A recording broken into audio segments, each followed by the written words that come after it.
The difference between ordinary and extraordinary is that little extra. Jimmy Johnson, right about what we did today, my daughter said. She knows I often write once she is asleep. Dully I thought, what we did today wasn't that exciting, yet, for her, it obviously was.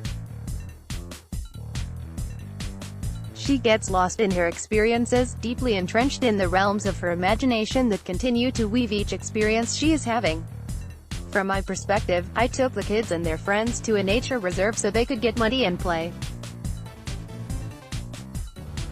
I needed them outside, away from the house where cabin fever sets in quickly and the mess builds up even more quickly along with my stress levels. Instead, we had a nice walk, first to see a waterfall, then for them to play in a stream and slide in the mud. After that, we had a picnic and I watched them all get lost in game after game led by their imaginations. When we got home, my daughter said about making a Lego creation. There is a national competition going on and she wants to enter. She created a platform with a throne for the queen to sit upon after she climbs the magical rainbow-colored staircase. She had been reflecting upon that staircase the night before, long after she should have been asleep. To the side of the queen was her courtier, and they overlooked a courtyard where many of her subjects had gathered so they could have a conversation. The courtyard was filled with beautiful flowers and another large plant that stands in the corner. The nuances of this creation I am sure to have missed, but I glimpsed beyond the plastic bricks that my mind wanted to adjust here and there, resisting the urge to fix them. It was a thing of beauty. As is her habit every day, she also drew several pictures, each with its own story, ever evolving with lots of princesses and fairies. Then there was the Charlie and the Chocolate Factory audiobook that she finished listening to, and the story of the Unicorn Riders we read at bedtime, each with their own stories and life lessons to untangle and reflect on. Not to speak, of course, of the majestic bun she has insisted upon having in her hair these holidays, with 4 braids that I carry reproduce every few weeks after a trip to Fiji last year. My hairdressing skills seem to have unwittingly evolved in all these requests. For me, I was just getting through another day of the school holidays. For her, though, she was a princess dreamily going about her day.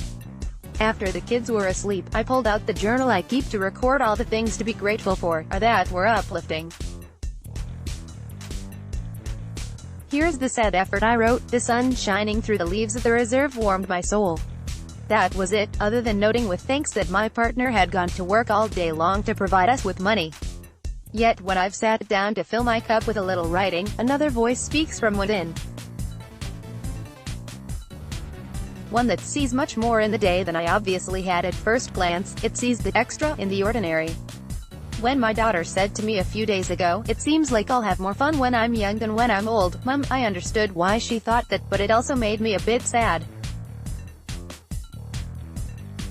I lamely told her adults experience fun in a different way. Then I realized I was just kidding myself.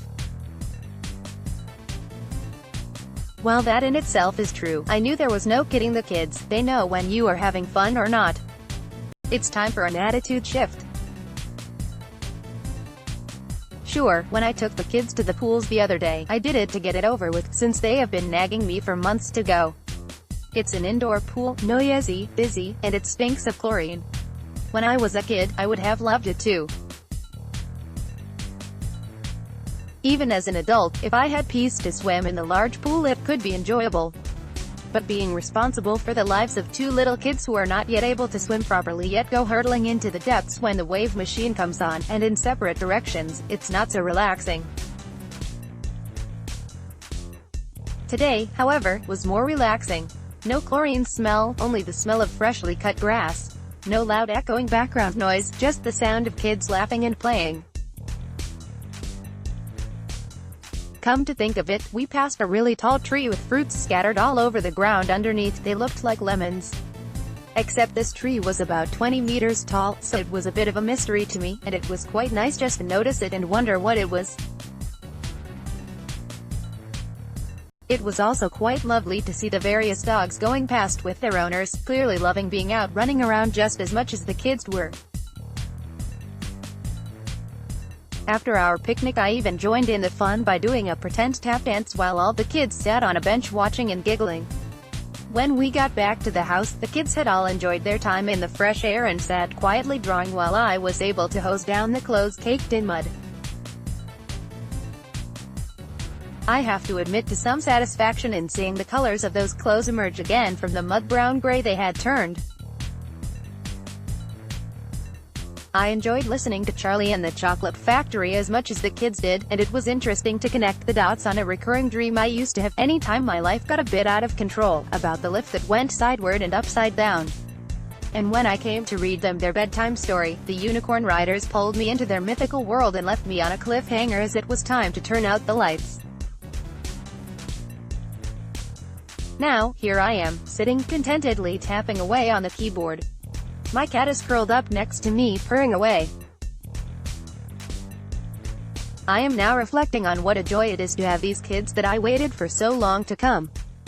Even though they drive me nuts at times, and life can be pretty intense, it is worth it to glimpse life through their lenses.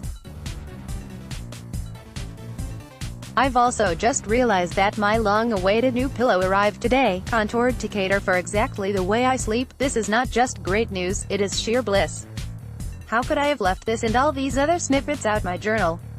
All these years spent longing for things, recording my dreams, and yet once they are here somewhere in my psyche they turn to humdrum, stressful even. This is what it is to be human. I remind myself to always want something more. It's the age-old paradox of noticing what about my experiences I would like to change while still appreciating in the moment the things that I do have. Instead, I seemed to have slunk down into just taking for granted what I am experiencing and getting frustrated that what I want isn't here yet. This is dumb, I know. It would be healthier to celebrate the sheer miracle that this life I am leading has been entirely of my own making. There is so much power in that. I remember a few years back, when my partner complained to his godparent about how hard it was to look after the kids, she reminded him that this was his dream. It's true, it was our dream to have a family, and we spent years trying to make that happen. My partner even wanted 2 girls, he had names for them and everything. After we realized we needed to stop trying so hard, our wish came true. But it's not just about kids, it's about the place we live, the life we lead, the people around us, it's all of our own making. And it's actually pretty spectacular. I'm reminded of a little exercise of Marissa Peer's I did one day, where I had to imagine 7-year-old me turning up at the front door of our house in my mind's eye. I had to invite young me in and show her around. It was quite an emotional exercise. Looking at my life today through young me's lenses was pretty gratifying. Thanks to my daughter, the dull response to her initial thought that I should write about today has turned to a sparkle.